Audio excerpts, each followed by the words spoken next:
Hello and welcome back. This is a video from Math 050, and this is a video about the introduction to polynomials. So what we're going to do is we're going to talk about what a polynomial is. We're going to evaluate a polynomial for a given value of a variable, identify the terms of a polynomial and be able to classify that polynomial by its number of terms.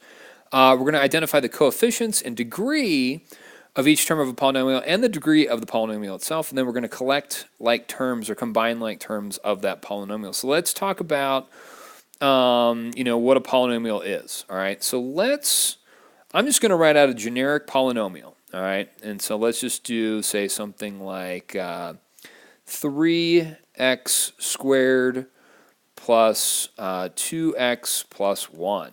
Okay, now a polynomial, the reason why this is a polynomial is because this has more than one term. So this is a mathematical statement. So a mathematical expression with more than one term. Okay, so this is an example of a polynomial. So this is an example of a polynomial. Okay.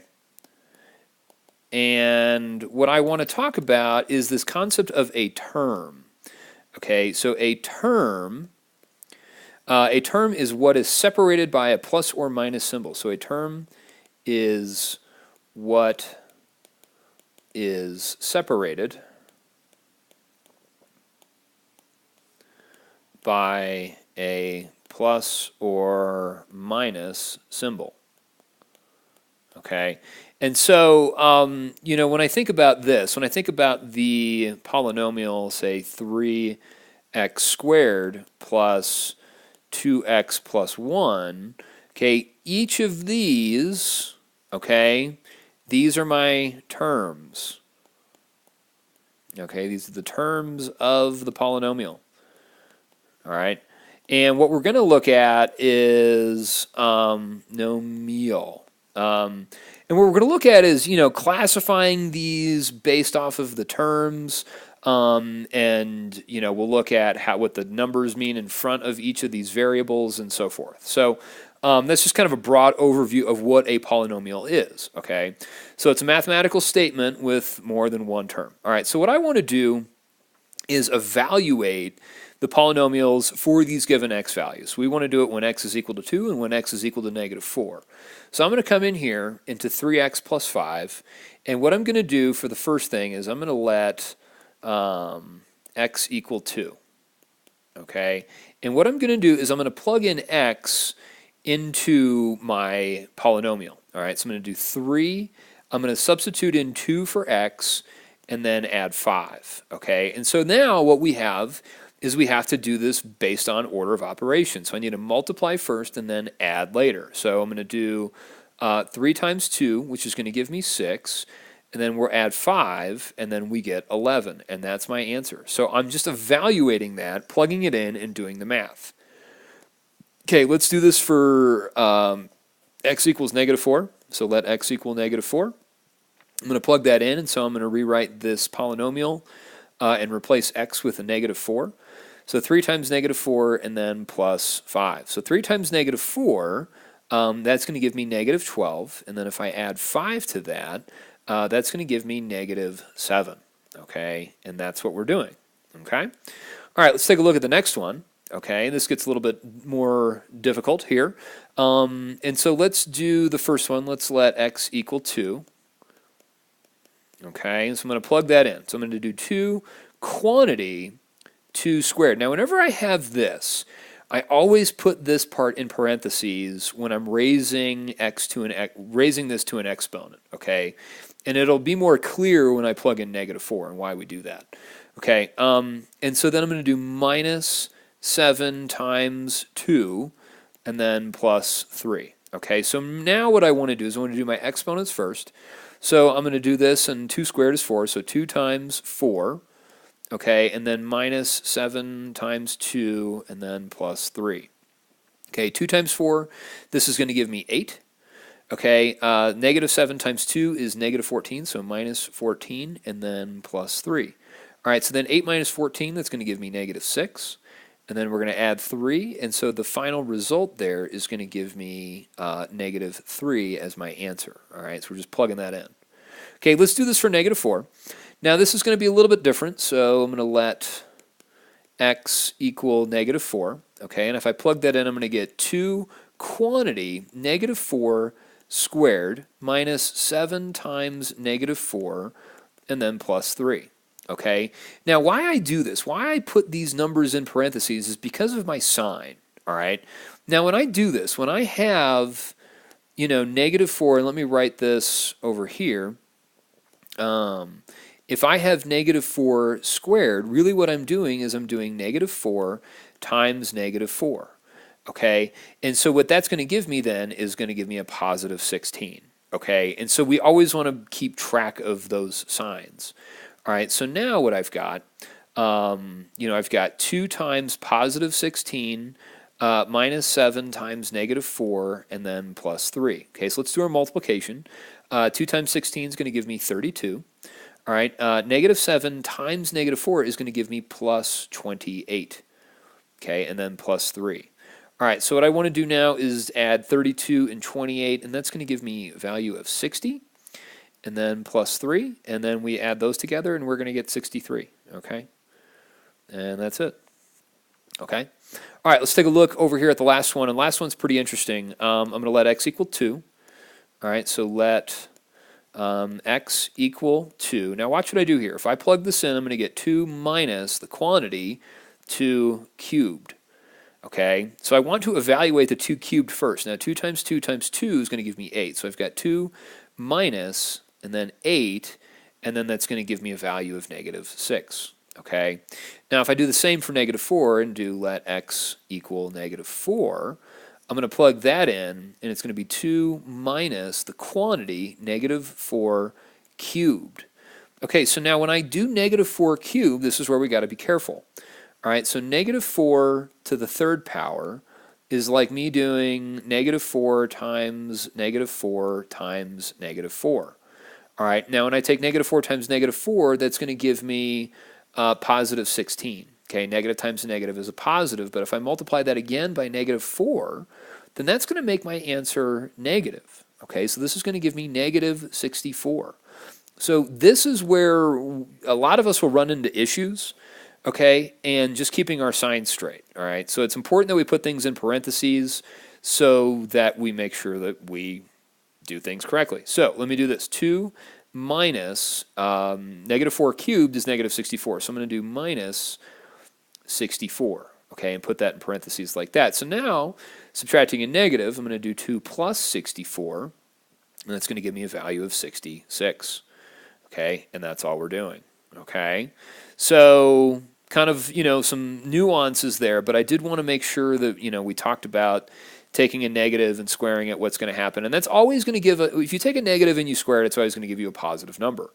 Okay, remember in the last video, if my exponent is even, okay, we're going to get a positive number regardless. Okay, if my exponent is odd, like here, okay, if we take a negative number and raise it to an odd power, it's going to give us a negative result. All right, so let's talk about classifying polynomials and identifying terms. Okay, so classifying polynomials. So what I want to do, I've got a few different types of polynomials here. I've got what's called a monomial. So a monomial, okay, and that has one term. Okay, we have what's called a binomial, okay, and that's going to have 2 terms. All right, and we have a trinomial, all right, which is going to have 3 terms, okay. So what I want to do on this is also, what if you have more than 3 terms? Okay, so if you have more than 3 terms,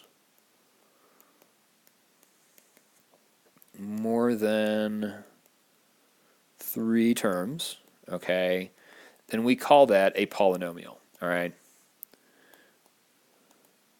Okay, now these are all types of polynomials, okay, so these are all types of polynomials. But if we've got polynomial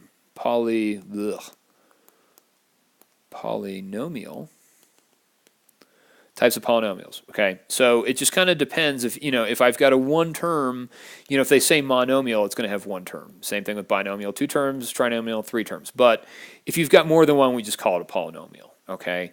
And, all right, so let's talk about what we would call these, okay? So this, all right, if I want to identify the polynomial as, or none of these, okay? So on this one, I've got 1, 2 terms. This has 2 terms. So I would call this a binomial. Okay, pretty simple. Just count the number of terms, and the terms, remember, are what's separated by your plus and minus symbols. Okay, over here, this is a trinomial because I have 1, 2, 3 terms. So this is 3 terms. Okay, and so we call this a trinomial. All right, if we take a look at the next one, how many terms does this have? Okay, 1, 2, 3, 4, 5. Okay, and so this has 5 terms. Okay, so I would just call this a polynomial. All right, we don't really have a name for something with 5 terms. Okay, and that's the idea. All right, now let's talk about coefficients in degrees. Coefficient. All right, so the coefficient, and my abbreviated version would be coefficients. All right, and that's kind of, what I do. It's not that much of an abbreviation, but that's all I can do. So the coefficient, this is the number in front of the variable. The number in front of the variable, okay, this is the number in front of the variable in each term, okay, and that's what I'm looking for. Okay, the next word that we have is the degree, okay, and so a degree, all right, and we've got 2 different types of degrees. So we have degree, and I'm going to do degree of the term, okay, and that's the exponent value of a term. Okay. Now we also have something that I'm going to call the degree of a polynomial. So there are 2 different types, and I'm going to call this the degree of the polynomial. Okay, and that's going to be the largest exponent value in a polynomial. Okay, and that's it. All right, so not too bad. So what I want to do here, and what this is asking me to do, it says identify the coefficient of each term in the polynomial, identify the degree of each term, and the degree of the polynomial itself. Okay, so here, all right, I'm going to look at each of these terms. Okay, so in this term here, I have my coefficient. All right, and let's do this. Let's do, okay, let's just list out our coefficients first. So coefs stands for coefficient. And my coefficients are this, okay? I've got -6, 8, -2, and 9. Even though there isn't a variable here, this is still a coefficient, okay? And so my coefficient is going to be -6, 8, okay, -2, and then 9. Okay, the next thing I want to do is I want to do the degree of the terms. So the degree of terms, okay, and that's going to give me, the first one is 4, okay, that's this number here, okay, and then I've got a degree of 2 in this term. I've got a degree of 1 in this term, okay, and then I actually have a degree of 0, because essentially what I have here is I have x to the 0 power, all right, and so when that x to the 0, remember anything raised to the 0 is equal to 1, okay, so if you don't have a degree there, if you don't have a variable with an exponent, then we assume that the degree is 0. Okay, now let's talk about the degree of my polynomial. Degree of polynomial. Whoops, polynomial. All right, and that's going to be my largest exponent. So of the degrees of these terms, my largest one is 4. Okay, and so I simply just look at my value here and see that that's 4. So the degree of my polynomial is 4. All right, and it's my largest degree. All right, my largest exponent. Okay, let's take a look at this one over here. This one's a little bit more complicated. Okay, let's talk about the coefficients. All right, let's list those off, coefficients. All right, and so what I've got here, I've got a 4. Now here, this is where it's interesting. If I don't have a number, that number is going to be 1. And in this case, it's negative, so I'm going to call this coefficient here a -1. Okay, the next one I have is 1/2. And then after that, I have another -1. Again, if there's no number, then we just call that a 1. Okay, now let's do the degree of the terms. So degree of terms. Okay, and so what I'm going to get here is in the first one, I have a degree of 0.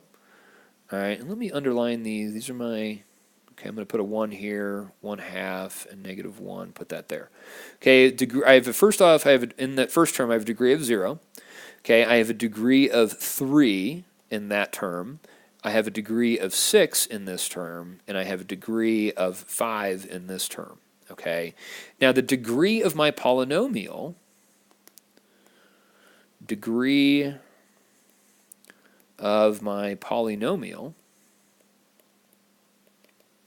is going to be as such. Okay, my largest degree is going to be 6. So the degree of my polynomial is 6. All right, so pretty simple, but we just want to make sure that we know what these words are because they will show up later in math classes. And a lot of times I've had so many students that are like, wait, what does degree mean? Okay, so if you understand these vocabulary words, things are a lot easier. All right, next thing I want to do is combining like terms. Okay, now combining like terms, I'm going to do this over here. I'm going to draw an arrow over here so I got some room to write. Okay, and so let me write this out here. Okay, this is going to be combining like terms. Okay, and like terms are the following. Okay, they have the same variable